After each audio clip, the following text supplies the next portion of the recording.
Bonjour à tous, je vous invite à vous abonner à cette chaîne, à aimer, à partager, à commenter ces vidéos, c'est très important. C'est une manière de nous soutenir. Merci à vous tous. Alors, c'est encore une bonne nouvelle venue du Parlement européen, comme on en a si souvent. Le Parlement européen a adopté mardi dernier, mardi 14 mars, une proposition de révision d'une directive sur la performance énergétique des bâtiments. Alors comme ça a l'air un peu compliqué, mais en gros, les choses vont devenir encore plus compliquées pour les propriétaires.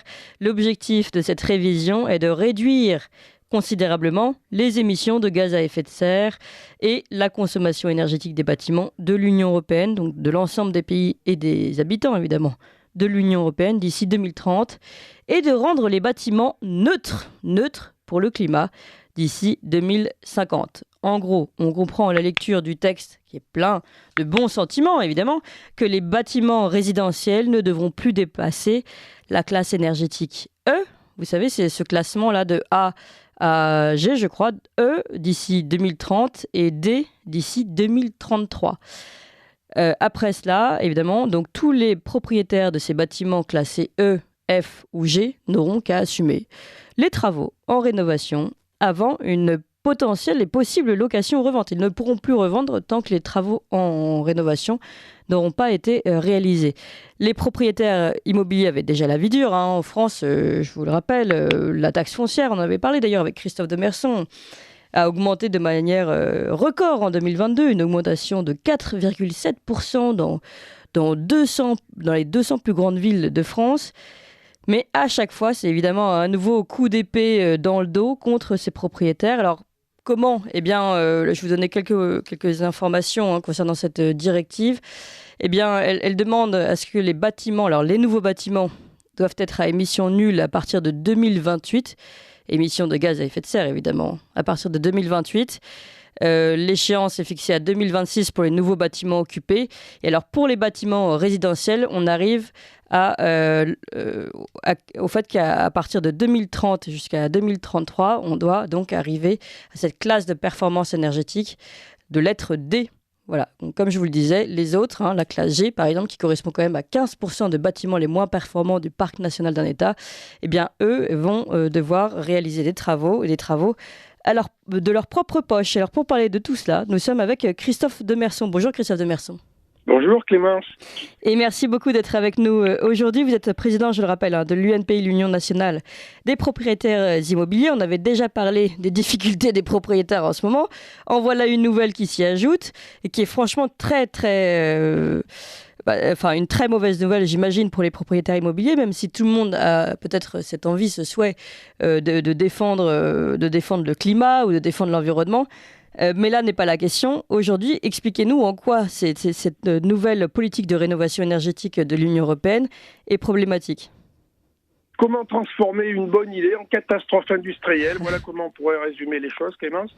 En réalité, on sait déjà, avec la loi climat et résilience, on était à 2 millions de logements à remettre en état et puis, si vous voulez, à isoler et à leur faire obtenir une bonne performance énergétique. Et aujourd'hui, avec ce qu'on nous propose, avec le menu qui est proposé, que vous avez décliné, qui est quand même impressionnant, il faut tout simplement qu'on rénove 7 millions, vous entendez bien, c'est 7 millions de logements. Déjà, on sait aujourd'hui, on sait malheureusement qu'on n'a déjà pas les matériaux et on n'a pas les hommes, je ne parle même pas des financements, pour faire l'objectif de 2 millions. Et aujourd'hui, maintenant, on nous amène à 7 millions. Et encore plus intenable et encore plus préoccupant, il faudra aussi que les propriétaires occupants fassent les travaux de restauration et mettent leurs biens à la norme pour vendre le bien. Alors vous voyez bien que c'est une aberration. Pour vendre ou le louer même, non ? Pour vendre, et pour le louer, c'était déjà le cas, mais maintenant c'est pour vendre aussi. C'est-à-dire que quelqu'un qui a un vieux bâtiment ou une personne âgée qui veut se séparer d'une maison en Creuse ou dans le Cher, elle va être obligée d'aller faire les travaux pour pouvoir vendre le bien, alors que ça correspondra peut-être pas du tout à ce que voudra faire le propriétaire qui va acquérir le bien. Donc en réalité, aujourd'hui, on est devant une espèce de bonneteau, une course à l'échalote, et il faut pas se cacher les yeux. En réalité, ça va être encore une fois du perdant-perdant, puisque ça va être du perdant pour les propriétaires, mais aussi perdant pour les locataires, puisque on le sait, toute cette instabilité, toute cette agitation, elle ne mène qu'à une chose en réalité, à fermer des biens à la location. Oui, ça c'est sûr, oui, déjà. Mais parlons, restons un peu sur les propriétaires. Concrètement, soyons très concrets. Qui en général aujourd'hui est classé bâtiment E, F ou G? Ça représente combien Ben, de... Aujourd'hui, si vous voulez, le G+, c'est les logements les plus énergivores. Hmm, On sait que l'interdiction de location, ça va nous fermer cette année 400 000 biens à la location. hmm, Ça, c'est pour les G+. Et puis après, pour 2025, on sait que, et 2028, on sait qu'on va fermer les F et les G. Donc là, on sait qu'on va arriver à fermer 2,5 millions, 2 millions 5 en tout de logements à la location. Donc hmm. voilà, ça c'est le tableau d'aujourd'hui. Le vrai tableau aussi, c'est que, comme je vous le disais, on n'a pas les matériaux et on n'a pas les hommes, Oui. parce qu'en réalité, il faut un personnel qualifié, mais dans toute la chaîne du bâtiment, en réalité, quand on reprend comme ça sur une rénovation thermique, si on isole, il va falloir rallonger les fils électriques pour les prises, il va falloir déplacer les salles de bain s'il y a une salle de bain qui est collée à un mur extérieur, etc. Donc en réalité, il y a toute une chaîne technologique et de main-d'œuvre qui est plus là. Et puis les filières à côté de ça doivent s'organiser aussi parce que c'est des millions de kilomètres carrés de laine de verre, de fenêtres, etc. Donc tout ça, ça se fait pas par l'imposition des mains, c'est pas de la baguette magique et c'est compliqué. Alors, le deuxième problème, évidemment, c'est que tout cela sort de la poche du propriétaire. Alors, on nous annonce des subsides pour y arriver. Jusqu'à maintenant, est-ce que l'État remplit sa part du contrat dans le sens que les aides sont suffisamment importantes pour accompagner les propriétaires qui ont des logements, des passoires énergétiques, comme on dit?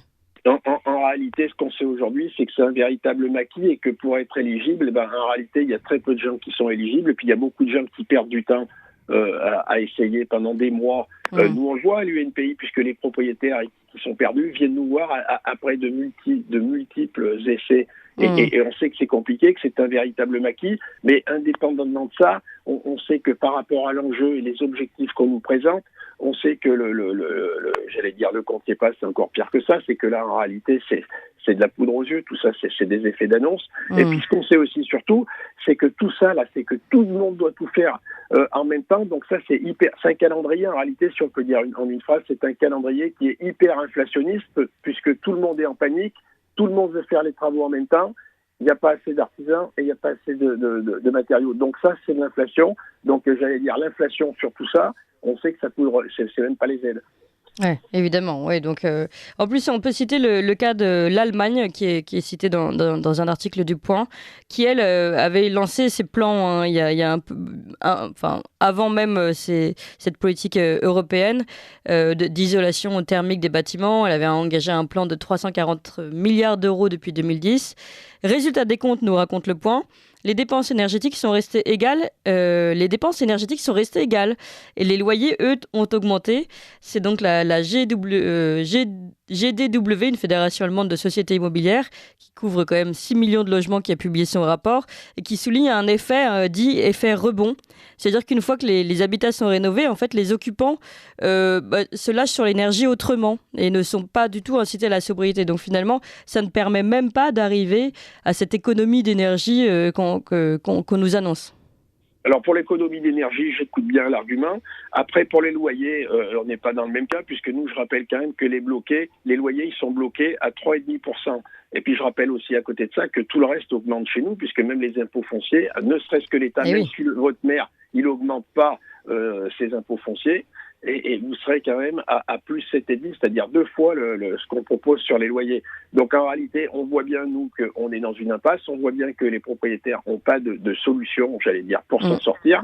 Et dans tous les cas, on sait que les objectifs ne seront pas tenus. Dans tous les cas, les objectifs ne seront pas tenus. Ce qu'on fait en réalité, c'est qu'on met de l'inquiétude et on met du stress sur les gens. Et je ne pense pas que ce soit en mettant la pression qu'on peut, réconcilier les Français avec la rénovation énergétique. Oui, mais il y a du stress et puis il y a le fait que finalement, de très nombreux propriétaires qui ne vont pas pouvoir réaliser ces travaux, faute de moyens, par exemple, et qui ne peuvent pas vendre. Mais comment ils font? Ils sont bloqués. C'est ce qu'on disait. J'ai écouté des arguments dans pas mal de réunions où on avait des auditeurs, effectivement. C'est ça, c'est-à-dire que les gens, La dernière réunion où j'écoutais là, le dialogue, et ben, c'était un propriétaire en Creuse, et ben, il était bloqué, il disait qu'est-ce que je fais de mon bien. En réalité, la rénovation, elle coûtait 4 fois le prix du bien, si vous voulez. Bah oui. Et lui, il avait une maison avec un terrain, il voulait s'en séparer parce qu'en réalité, il avait 2 maisons. Il avait hérité de ça. Ben, c'est pour dire qu'en réalité, je pense que ça serait le moment où tout le monde s'apaise, où tout le monde se remette autour de la table pour essayer quand même d'être serein et puis de réconcilier les Français avec le calendrier et puis avec l'objectif, parce que malgré tout, pourquoi pas, on veut rénover les biens, ça c'est une bonne chose, mais je pense que le calendrier, dans tous les cas, il est intenable.